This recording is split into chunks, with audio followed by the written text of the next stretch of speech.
Hey, what's going on everyone? Welcome back to the channel and thank you so much for tuning into today's video. I wanted to make a quick video talking about graphics along the tailgate applique from Ford that you can put along the back. It's made by Rocky Mountain Graphics. Should be a pretty quick video, and I thought I'd just kind of walk through and show you what happens before and after install. Basically what I'm talking about is you have these kind of Raptor letterings where it fits right into where the factory Raptor emblem is, and along with that on the other side you get a nice little F-150 emblem. They are ruby red and reflective at night.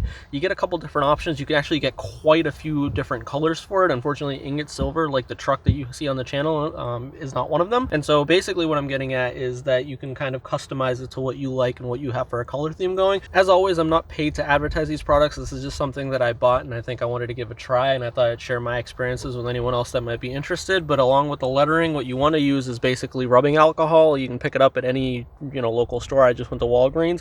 And then along with that, what you want is a cloth that isn't going to leave any streaks or any lint or any kind of material behind that can affect the adhesive process. So you definitely don't want to be using paper towel. On top of that, I have some window film application for window tint for a car, so you can use that, or honestly any distilled water will do the trick. It's basically, you want to kind of wet the surface before putting the stickers on in case you have to move them around a little bit to fit into place. The rubbing alcohol is mainly to kind of clean and etch the surface for any kind of material that can affect the bonding or adhesive of the stickers themselves. And as always, guys, if you're new to the channel, please hit that subscribe button, hit the like button, leave a comment, let me know what you guys think of this video and the channel. If you want to check out some other Raptor content, it's right in the channel below. The first thing that you want to do is just put a little bit of rubbing alcohol on the cloth you're going to use to decontaminate the surface, and then take that and just rub down the emblems themselves. So you don't have to scrub down too hard, just kind of get the overall surface cleaned and etched so that way the stickers can bond a little bit better. And then just do the same thing on the other side. This side's a little bit tougher. I may have to come back with a little bit more rubbing alcohol and use my fingers to really get into where the inlay of the stickers are going to be sitting.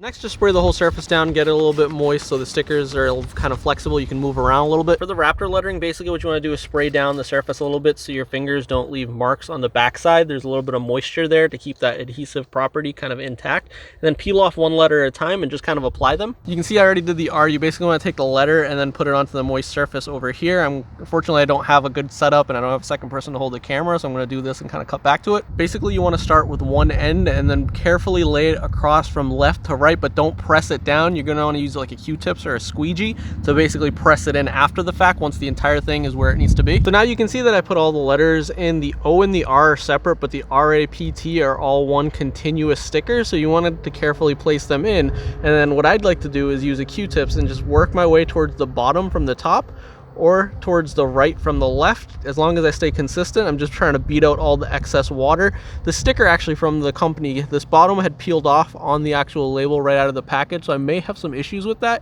You can dab a little bit of adhesive compound right behind any parts that's sticking up if need be. You really shouldn't have the issue. The letters are very precision cut, and so they fit in pretty perfectly. If you really need to, you can use a kind of a hair dryer to heat them up and make them bond a little bit better, but I don't really see the need for that. And you want to try to get a sunny day where it's right around 55-60 degrees, which what it is right now, and work out all the water and then come out the next morning. For tough to work edges, I do have a full on squeegee for window tint, and you can kind of use that to get into the corner edges where the Q-tips might not fit. And then just carefully, you don't want to put too much pressure and end up damaging the letters, but just gently kind of flush out all the excess water that you had introduced to the back of the sticker. Alright guys, so it looks like the Raptor lettering is all set. I very carefully used the squeegee to kind of get into the crevices right and as far as I can get to the edges. It cured really well, and I'm actually really surprised how well these are cut for the Raptor lettering. They're definitely precision machine cut. There's really no gaps anywhere. So let me take my finger out of there so it's not constantly focusing in and out, but hopefully you guys can get a good look of what that looks like right there. It will take a full 12 to 24 hours to cure depending on the temperature. It's about 55 degrees right now, and it's going to stay that way for a couple of days, so I shouldn't have any issues with it clearing for this truck. You can kind of see how it makes the whole rear end kind of pop a little bit. It's just got that nice color contrast. Looking to the other side over here, the F-150 I have not done yet, so that's still coming, but you can see how it has like that effect on the back tailgate where it has a nice little touch. It's still subtle, but it's nice. Alright, so the process for the F-150 is a little bit different. Funny story, be very careful and make sure you weight this down if it's windy. It's actually pretty windy during this application that I'm doing, and this actually blew away in the wind, and I just spent the last like 25 minutes or so trying to find it. So definitely make sure you don't lose it like I just did, but you want to cut where the F, the 1, and the 5 and the 0 are separated because you want to apply them one at a time. So the application process for this is actually a little bit different. It's not just a peel on sticker. The way they have it is since this outlines the outer part of the letters, you want to carefully peel it back. So you can see the letter actually peels off on this plastic film, and then you want to stick this onto the letter and then peel off the plastic, and the letter will be left behind. So here you can see I did 2 of the letters. You want to apply the right amount of fluid solution to the surface. That way you can kind of slide it around a little bit if you don't kind of get it right on the first try. It gives you some flexibility and some margin for error. But for the most part, they're pretty precision cut, so they kind of apply pretty evenly. Alrighty, so I went ahead and applied the other letters. I'm not super thrilled on the letters on this side as opposed to the other side over there, mainly because those laid right into the lettering versus here. And this is nothing against the company, but the way the lettering is, you could have done an inlay here, but then you wouldn't have had anything to do here, and then you really can't do much here, and you'd have an inlay here. So you can't really inlay these letters. They have to sit on the kind of top portion of it, which is fine, but at the same time, the water solution, if you use too much, it actually ends up moving a little too much. And also what I noticed is this plastic piece that they give you sticks better to the letters than the letters actually do to the truck. And so what happened here, and it's very minor, is I have a small crack right in the lettering here, and that I'm going to chalk off as installer mistake more than a product mistake. But I don't have a high level of confidence in these letters just because they're sitting on the top and the amount of adhesion. So when I peel this off, it's just really kind of a little sketchy.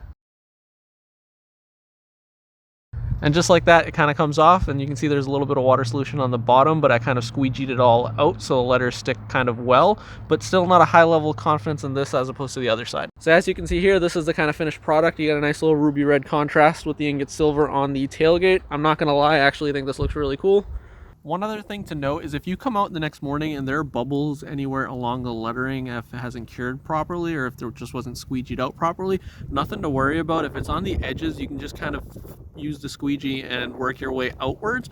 But if it's like dead center of, say, this P column, or over here on the right column for the D, if it's dead center, then you probably don't want to squeegee out, because what you could end up doing is warping the lettering itself or kind of ruining the adhesive around it or whatever's already bonded. So what you want to do is use like a sewing pin and just pop the bubble and then use the squeegee to press all the water or any residue that's left inside that bubble out, and you really won't even actually notice it. It'll kind of cure right around it.